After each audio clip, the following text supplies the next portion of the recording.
Well, hello and welcome to glennzb TV for Wednesday, the show that puts glennzb up your Periscope. I'm bringing New Zealand to the world, and the world to New Zealand. We're playing a little game of Spot the Difference today because, embarrassingly, John Key, our Prime Minister at APAC, has been mistaken for another politician, Czech politician Milan Stich.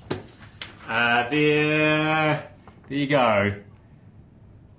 Yep. Twins, brothers from another mother, different mother, whatever that saying is. So yeah, peas in a pod, those guys. I do wonder, however, whether Milan Stich has the same trouble pronouncing things like internet.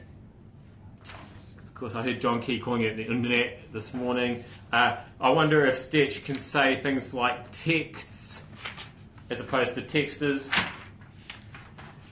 And New Zealand, that's another one that John Key seems to struggle with. Strength. Should I make a dictionary of just the Keyism guide, and we could send it off to Milan Stich in Czechoslovakia, and he could brush up and really, take his John Key impersonation career a little bit further. Hey, isn't this a delicious-looking phone? This one here, Putin's phone in his office. Looks like it's made out of Milky Bar. It's good to be the president of Russia. You have a Milky Bar phone? Straight out of the 1960s, that phone, isn't it?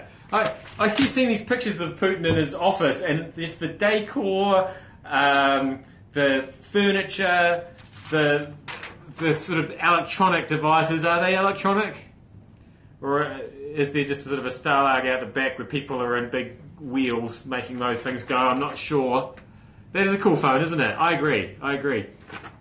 Yeah, everything just sort of looks a bit like it's out of the 1960s, like a old James Bond movie, not like a Spectre era movie. I'm talking about like a Sean Connery, George Lazenby era kind of Bond movie.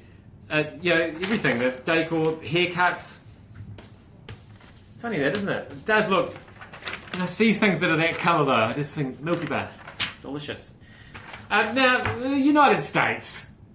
What's going on with some of you wanting refugees and some of you... What was the question? Sorry, I didn't mean to ignore your question. What is your question? Somebody's asking me a question on Periscope.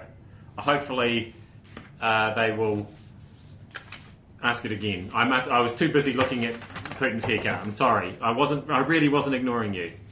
Your feedback is important to me. Now, anyway, 27 governors have issued statements. 27 governors in the states are banning me, maybe it was my shirt. Was it too loud for Periscope? I'm sorry about that. They're banning Syrian refugees from settling in their states. I've got a little graphic here. The orange ones are where refugees are not welcome. The green ones, they're welcome. The grey ones, they're keeping it a secret whether you're welcome or not. You won't find out till you get there.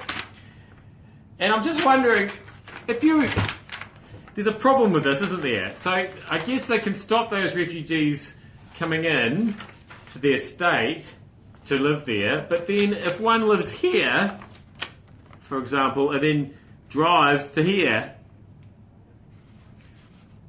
they can't really stop. It's tricky. It's a tricky one to enforce, I would have thought. The states include that are saying no to refugees include Alabama, Arizona, Arkansas, Florida, Georgia, Idaho, Illinois, Indiana, Iowa, Kansas, Louisiana, Maine, Massachusetts, Michigan, Mississippi, Nebraska, Nevada, New Hampshire, New Jersey, New Mexico, North Carolina, Ohio. I had no idea how shiny I was until that happened. It's been a very depressing day. Anyway, a lot of states. But I'm just wondering if refugees actually want to go to places like Arkansas. Do they really want to go to New Jersey? Do they want to go to Tennessee? I mean, maybe Wisconsin. Sure. Maine. That's nice. Don't know why they're not allowed there. And a great story this morning. It turns out there are massive of invisible kids in New Zealand. But it turns out that it's homeless people. Nearly half of homeless people are kids. and the Salvation Army has... It's going to be some kind of record. 3 Wi-Fi outages in 1 Periscope episode. Maybe the episode was just too long. Anyway, the invisible kids are not cool superheroes. They are homeless. And we don't see them because they're living under bridges, apparently, according to the Salvation Army. So that story is not nearly as cool as I thought it was. And I'm bummed about that. That's a depressing way to end this episode of GlennZB TV. I was hoping for a fantastic I was hoping there might be some fiery kids, maybe one made out of stones. But no, they're just homeless. That was GlennZB TV. Thank you for pushing on through all the outages. I hope it was worth it. Probably wasn't, but it gave you an excuse to put off whatever it was that you were doing for another couple of minutes anyway. Thanks for having me up to Periscope. See you back here again tomorrow. Maybe we'll make it all the way through without any interruptions. Unlikely. Could happen.